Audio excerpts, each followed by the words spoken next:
Samuel का पहला ग्रंथ अध्याय 9। अपने पिता की गधियों की तलाश में साउल। बिन्यामीन प्रांत में कीश नामक एक धनी मनुष्य रहता था। वह अबीएल का पुत्र था।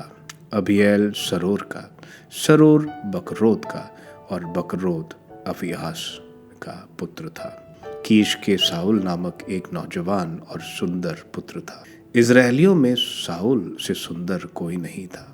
वह इतना लंबा था कि उसका सर और उसके कंधे दूसरे लोगों के ऊपर हो जाते थे। किसी दिन साउल के पिता कीश की गधियों भटक गई थी। उसने अपने पुत्र साउल से कहा, किसी नौकर के साथ गधियों को खोजने जाओ। साउल ने एफ्रम की पहाड़ी प्रदेश और शलीशा प्रांत पार किया, किंतु गधियों का पता नहीं चला।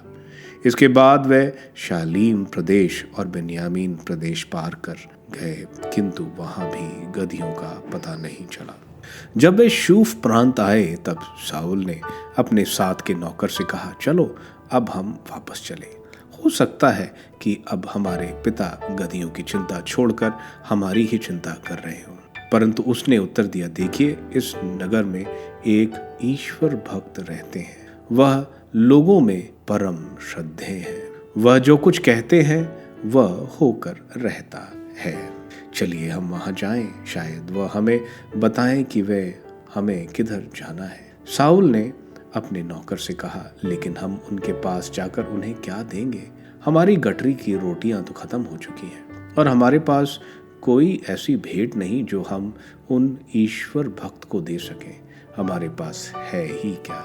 नौकर ने साउल को उत्तर दिया, देखिए, मेरे पास चांदी का 1/4 शेकेल है। मैं यह उन ईश्वर भक्त को दे दूंगा, तो वह हमें बताएंगे कि हमें किधर जाना चाहिए। प्राचीन काल में इज़राइल में जब जब कोई ईश्वर से पूछने जाता था तो वह कहता था, चलो हम दृष्टा के पास जाएं, क्योंकि जिसे आजकल नबी कहते हैं वह प्राचीन काल में दृष्टा कहलाता था। साउल ने अपने नौकर से कहा, तुम्हारा कहना ठीक है, चलो चलें। अतः वह उस नगर को चल दिए जहां वह ईश्वर भक्त रहता था। सैमुअल से साउल की भेंट। वे नगर के टीले चढ़ रहे थे कि उन्हें पानी भरने जाती हुई कन्याएं मिली और उन्होंने उनसे पूछा, क्या दृष्टा यहीं रहते हैं? उन्होंने उत्तर दिया, हाँ हाँ, देखो ना, वह तुम्हारे सामने है।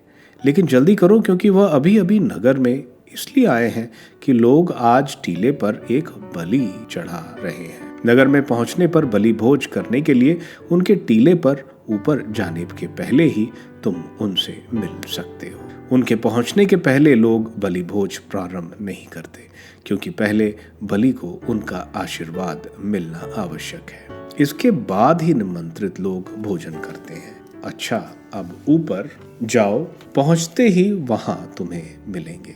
वे नगर की ओर चढ़े। वे नगर के फाटक में प्रवेश कर ही रहे थे कि सैमुअल उनके आगे टीले पर चढ़ रहा था।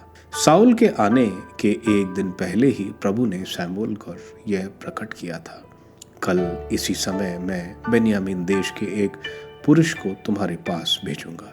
तुम मेरी प्रजा इज़राइल के शासक के रूप में उसका अभिषेक करोगे। मेरी प्रजा की दुहाई मेरे पास पहुंची है, इसलिए मैं अपनी प्रजा पर दया करूंगा और वही मेरी प्रजा के फिलिस्तीनियों के हाथों से मुक्त करेगा।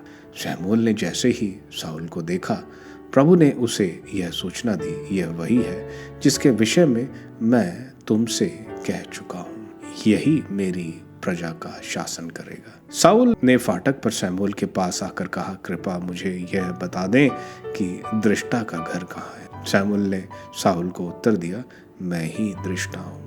मेरे आगे पहाड़ी पर चढ़ो, तुम आज मेरे साथ भोजन करोगे।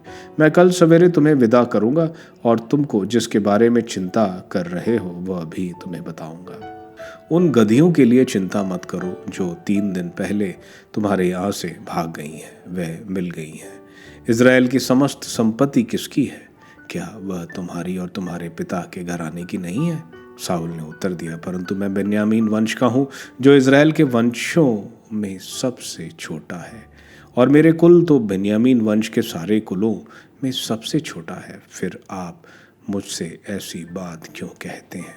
इसके बाद सैमुअल ने साउल और अपने नौकर को भवन में ले जाकर आमंत्रित लोगों से में सबसे पहला स्थान दिया।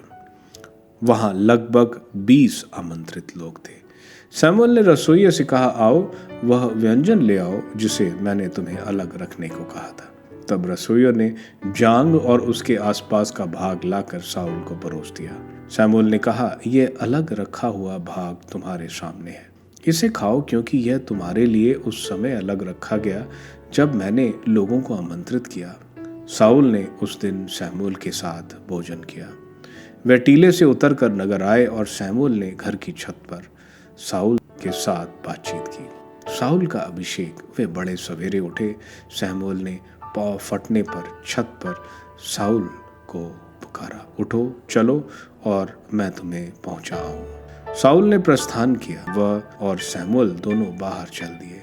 नगर की सीमा पर पहुंचने पर सैमुअल ने साउल से कहा, नौकर से कहो कि वह हमसे कुछ दूरी पर आगे बढ़े। जब वह आगे बढ़े तो तुम कुछ देर के लिए रुक जाओ, जिससे मैं तुम्हें ईश्वर का संदेश सुनाऊं।